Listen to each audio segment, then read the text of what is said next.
근데 이제 올해부터는 뭐냐면 이제 침체 국면 또는 이제 바닥 국면으로 가는 이제 또 시간을 우리가 가져야 되거든요. 작년에 마음고생했고 재작년에 좋다고 했던 경제 성장을 주도했던 빅테크들은 지금이 뭐냐면 2차 전지도 마찬가지지만 다시 시작하는 가격이 되는 거죠. 저는 개인적으로 올해는 좋을 것 같습니다. 그래서 오늘 출연한 내용도 좋은 내용으로 좀 말씀을 드리고자 하고요. 네. 희망적일 것 같아요. 그래서 작년에 너무너무 고생도 많이 하셨는데 저도 뭐 마찬가지지만 이제 올해는 괜찮지 않을까. 그런 내용으로 좀 말씀 좀 드리겠습니다. 아, 그런가요? 혹시 근거가 좀 있을까요? 뭐 제 책 읽어보신 분도 계시겠지만 이제 경기라는 게 뭐 우리 잘 생각해 보시면 경기라는 게 어려울 때도 있었지만 그 어려움이 또 그때는 굉장히 어렵게 느껴질 때가 있었잖아요. 근데 그게 또 좀 지나다 보면은 그냥 우리가 그냥 넘어가는 경우도 있고 그리고 또 보다 보면은 경기는 어느새인가 또 성장하고 있다고 하잖아요. 그런 시기를 지금부터 우리가 이제 겪게 되지 않을까. 그래서 제가 이제 강의할 때로 그러는데 금융시장하고 자산시장하고 물론 부동산은 아직 남아있지만 우리 주식이라든가 금융시장하고 실물 경기는 좀 이분법으로 분리해서 보신다 그러면 실물 경기는 올해는 좀 좋지 않을 겁니다. 좋지 않지만 워낙 주식들이 많이 빠져 있잖아요. 그러니까 투자자 입장에서 보면 역발상적인 관점에서 보면은 지금 가격이 매력적인 건 사실이죠. 예. 그래서 누군가는 또 이 시장에 또 호시탐탐 노리고 있습니다. 나가는 사람도 있지만 그걸 받는 사람들이 있거든요. 그런데 이제 이 받는 사람들이 작년보다는 올해가 더욱더 이제 좀 진중한 투자자들이 들어오겠죠. 예. 작년에는 어찌 보면은 하락에 배팅을 하기 위해서도 들어오신 분도 계실 거고 다양하지만 올해부터는 우리가 이제 좀 어렵다고 생각할 때 내놓은 매물들을 다 받아가는 사람들이 이제 들어오기 때문에 그러니까 소신파 투자자라고 하죠. 그런 분들이 시장을 좀 주도권을 가져가지 않을까 이런 생각이 듭니다. 그래서 개인적으로는 올해는 가격적인 매력이 좀 높고요. 그다음에 또 하나는 뭐냐면 투자 주식만 있는 건 아니지 않습니까? 주식 안에서도 또 될 만한 업종이 있고요. 또 그다음에 각 자산시장 중에서도 보면은 또 될 만한 자산시장도 있어요. 그래서 그런 거 좀 다양하게 좀 생각을 해보셨으면 좋겠습니다. 예. 그러면 현재 우리가 들어가 있는 지금 경기 상황은 침체 국면 또는 둔화 국면에 이제 진입을 한 거죠. 그럼 한 2년에서 4년은 실물 경기는 어려운 상황으로 갈 수밖에 없습니다. 근데 여기서 주식시장은 좀 방향이 다른 거예요. 그렇죠. 왜냐하면 주식시장은 이 주식이라는 게 참 재밌는 게 관심이 있으면 과하거든요. 예. 이게 관심이라는 게 긍정적 관심이면은 과매수 시장이 되고 부정적 관심이 이렇게 된다 그러면 과매도가 되잖아요. 그러니까 작년에 그런 게 모든 게 과매도가 된 것 같아요. 예. 그러니까 지금은 뭐냐면은 이제 소신이 있는 사람들 이런 투자자들이 주식을 이제 사던가 아니면 저가 매수가 될 수 있는 게 많으니까 아니면은 새로운 자산 시장에 참여해가지고 또 살 수 있는 거 사든가 이렇게 되겠죠. 더 중요한 건 뭐냐면 거래량은 크진 않을 거예요. 근데 이 거래량이 크지 않다는 게 어떻게 보면은 당연한 건지도 몰라요. 왜냐하면 경기가 안 좋은 상태에서 주식 투자나 어떤 자산시장 참여자들이 많이 줄어드는 건 사실인데 중요한 건 뭐냐면 경기가 안 좋을 때 주식을 사는 사람들이 참여자가 적지만 이 사람들이 들어오면 들어올수록 뭐냐면 주가는 안정화될 확률이 높죠. 그러니까 부하내동 투자자라고 하잖아요. 이런 사람들에 의해서 주가가 막 다시 빠지고 다시 크게 오르고 이런 게 없기 때문에 주시장은 점진적인 상승, 그러니까 저점을 높여가는 어떠한 그런 상황이 되지 않을까 싶습니다. 예. 그래서 늘 주시장이 하는 얘기 있죠. 선반영, 예. 선반영의 개념이 여기 지금부터 이제 적용되지 않겠냐라는 거죠. 그래서 2,100 정도 되는데 이 정도면은 많이 낮은 거라고 보세요. 많이 낮죠. 많이 낮은 거고 우리가 지수로 보시면 안 돼요. 지수로 보면은 아직도 지수는 더 내려갈 수 있을 수 있습니다. 나스닥도 그렇고 다 내려갈 수 있어요. 하지만 지수로 보지 마시고요. 개별 기업의 주가로 보시는 게 훨씬 더 많이 떨어졌다는 걸 우리가 체감할 수 있지 않습니까? 우리가 갖고 있는 어떠한 성장 관련된 기업들, IT, 빅테크 다 마찬가지로 생각보다 많이 빠져 있지 않습니까? 그죠?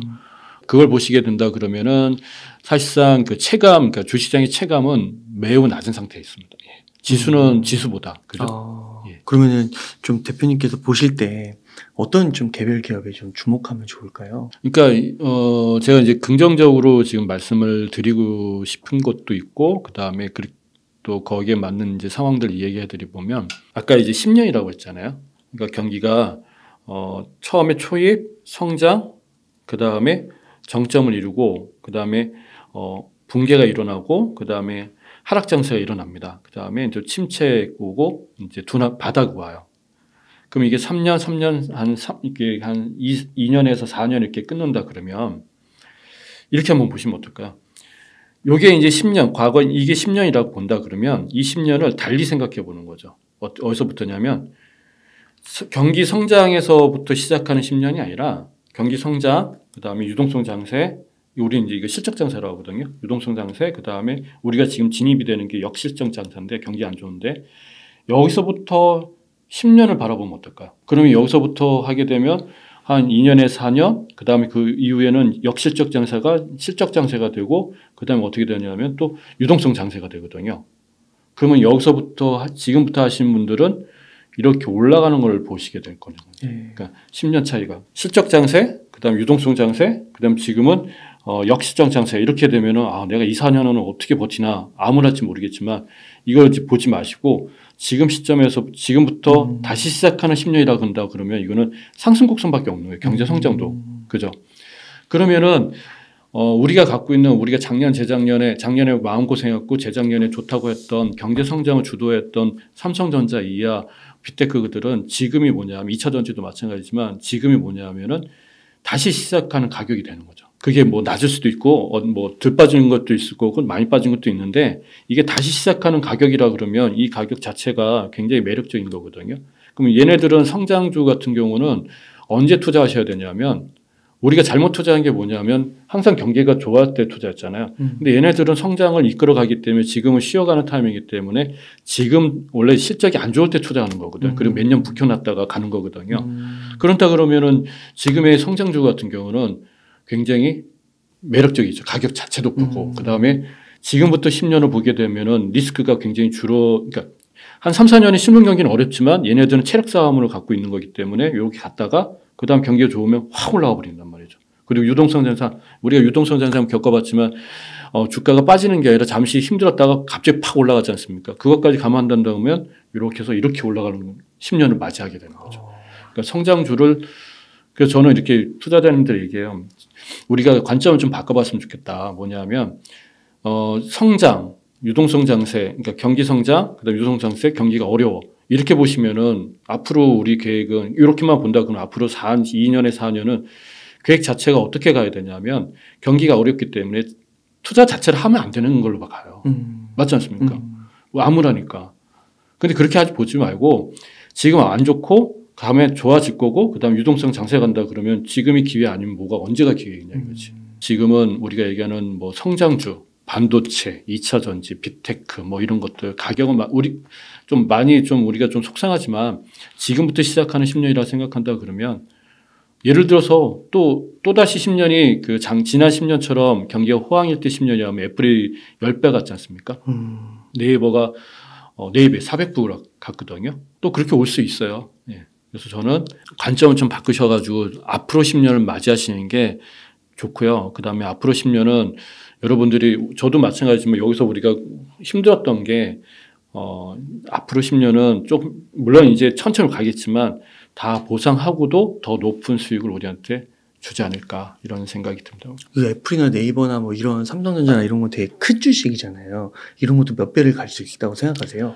물론 이제 정고점을 뚫어야 되는 게 가장 관건인데 저는 개인적으로 이제 앞으로 새로운 10년을 본다 그러면은 충분히 가죠. 우리가 삼성전자나 네이버라든가 뭐 애플 이런 거 투자하신 분들은 한 달 목적으로 투자하시는 게 아니죠. 1년 목적으로 투자하신 분들 아닙니다. 대부분 뭐냐면 우리 투자님들 얘기해 보면 다 장기 투자, 중장기 투자 목적으로 하신 거거든요. 그러니까 지금부터 우리가 앞에서는 조금 힘들었지만 이게 좀 수익률에 빠졌구나라고 생각하시고 지금부터 새로운 10년을 맞이하신다 그러면 정고점 충분히 돌파하지 않을까 저는 그렇게 생각합니다. 그럼 예를 들어 뭐 네이버가 45만 원에서 지금 17만 원인가 18만 원까지 이렇게 빠졌는데 2배 되면 36만 원. 그렇죠. 그럼 2배가 되네요 벌써. 네. 45까지 가면 거의 3배가 되는 거네요. 그렇죠. 그렇게는 될 수 있다. 네, 저는 돌파할 거라고 봅니다. 다 중장기 투자자님들이 마음가짐은 어떤 걸 하셔야 되냐면 삼성전자, 네이버, 테슬라, 애플 좋은 뉴스 하나도 없을 겁니다. 앞으로. 경기가 안 좋으니까. 경기도 안 좋고 다 무슨 뭐 아직도 금리 오른다고 하고 그러면은 계속 할인 받아야 되고 네. 오히려 금리 인하 시점에 사라고 이런 얘기를 하더라고요. 기다렸다가. 그렇죠. 사실 그게 이제는 내리든 언제 내리든 이 의미가 없는 게 뭐냐면 가격 하락이 너무 많이 빠져있기 때문에 의미 없고 오히려 그런 얘기도 나오잖아요. 이제는 뭐냐면 경기 침체에 관련된 얘기도 나오잖아요. 금리 내리니까 경기 침체가 또 주시장을 안 좋게 할 것이다. 이런 얘기 나오잖아요. 사실 그런 거는 이제 의미가 없습니다. 삼성전자나 네이버나 애플이나 테슬라 갖고 계신 분들은 중장기 목적으로 하신 분들은 죄송한 말씀이지만 귀 닫는 게 나으세요. 네. 어차피 실적 안 좋은데 뭐 파실 것도 아니지 않습니까? 그렇지 않습니까? 차라리 안 보시는 게 나아요. 그런 뉴스 안 보시는 게 나아요. 정신 건강이 안 좋아. 그러니까 그런 거 귀 닫고 그렇죠. 그냥 묵직하게 사면서 가져간다. 그러면 또 언젠가 또 경기가 좋아질 때 보면은 또 올라가 있어요. 그러니까 지금은 그런 부분을 너무 우리가 귀를 열고 들으시면은 지금까지 잘 버티신 분들은 파신다니까요. 언제 파냐? 조금만 올라가잖아요. 그럼 판단 말이에요. 그래서 앞으로 1, 2년은 뭐냐면 변동성이 큰 장세가 됩니다. 올라갈 만하면 빠지고. 왜냐하면 실물 경기 안 좋으니까 사람들이 팔 거 아닙니까? 올라가면 빠지고 올라가면 빠지고. 그래서 이 변동성이 커요. 그래서 우리 투자자님들이 요즘에 그래. 우리 차트 공부하면 어떨까요? 이런 얘기가 나와요. 요 변동성이 있거든요. 요즘에. 2차 전지도 있고 다 그러죠. 그래서 차트 공부를 한다는 거구나. 네. 그러니까 올해 같은 경우 아마 차트 관련된 투자자님들이 차트 공부를 많이 하는 요구사항이 있을 것 같고 작년에는 거시경제 요구 공부 이걸 하면 어떨까요? 그러네요. 맞네요. 지금 박스권 이제 많이 얘기하면서 그렇죠. 이때 이제 어떻게 투자하면 좋을지 차트 보고 투자한다는 분들이 많은데 또 관심도 그렇게 하고 왜냐하면 그렇게 눈에 보이고 그 다음에 투자자님들도 이제는 버티기 어려우니까 사고팔고해서 그걸 좀 방어해야 되지 않겠냐 이런 얘기를 하시는 거죠. 박스권 장세. 근데 여기서 중요한 게 하나 더 있습니다. 뭐냐면 저점은 높여간다는 거. 변동성은 고점을 높여가는 건 의미가 없습니다. 저점을 높여가야지만 그게 이제 시장이 이제 버티고 잘 움직이고 있고 그 다음에 방향을 찾고 있다라고 봐야 되는데요. 제 생각에 삼성전자 이하. 삼성전자도 왜 65,000원에서 63,000원에서 지금 54,000원 떨어졌냐면 역시 6만 원 넘어가니까 다 던져버리는 거예요. 예, 또 12월 말이니까 또 던지더라고요. 예. 그러니까 그런 일이 반복이 된다는 거죠. 다만 이게 저번에 51,000원이었거든요. 54,000원. 그 51,000원까지 내려간 것도 많이 빠졌다고 보시는 거죠? 반토막이죠. 거의 2년 동안에 내려간 거죠. 삼성전자는. 그러니까 2021년 1월부터 해가 쫙 내려가니까 이거는 삼성전자 갖고 계신 분들은 2년 동안 고통을 겪으신 거예요. 최근 이제 조금 올라가니까 이제 숨통이 트이시는데. 그러니까 이게 변동을 하면서 이제 여기서 이제 돈을 벌려고 경기 침체가 또 분위기에 잡혀 있으니까 조금만 올라가면 이제 파는 건데 그러다 보면 이게 약간 수익을 먹을 수 있지만은 저점을 높여가면서 계속 이렇게 올라가다 보면은 아무래도 수익률이 낮을 것 같고. 그렇죠. 그 다음에 실수를 하게 되면 또 큰 그렇죠. 오히려 손해를 입겠네요. 또 반복이 되겠네요. 그렇죠. 내가 단기 매매자들은 지금 한 1년 정도 박스권 장세가 아마 괜찮을 거예요. 근데 이제 중장기 투자자들은 사실 버티기가 힘드니까 이제 이런 걸 하는 거거든요. 맞아요. 예. 그러니까 그거 좀 조심하시고 나 이런 거 안 하겠다 안 하고 좀 편해 가겠다 그러면은 실제 어차피 안 좋습니다. 예, 안 좋으니까 2, 3년 동안은 안 좋을 거예요. 좋을 수가 없지. 그렇지 않습니까? 그러니까 당연한 거라고 생각하시고 내 주식이 변동성을 가져간다 하더라도 저점만 올라가면 또 시간 지나면 되겠구나 이렇게 생각하시는 게 제일 좋고 또 하나 뭐냐면 아까 서두에 아까 말씀드린 대로 시작점을 내가 산 가격의 시작점을 두시면은 좀 힘드실 겁니다. 그죠? 그러니까 시작점을 지금부터 시작을 10년을 보시게 되면은 그냥 빠진 거지라고 생각하시고 그럼 이런 질문이 그럼 10년 또 기다리라고요? 이런 얘기 할 수 있지 않습니까? 그 10년은요 고점을 높여가는 10년이 될 거라는 거지. 내가 산 가격보다 고점을 높여가는 10년이 될 거니까 그런 부분을 좀 염두해 두시고 하셨으면 좋겠어요.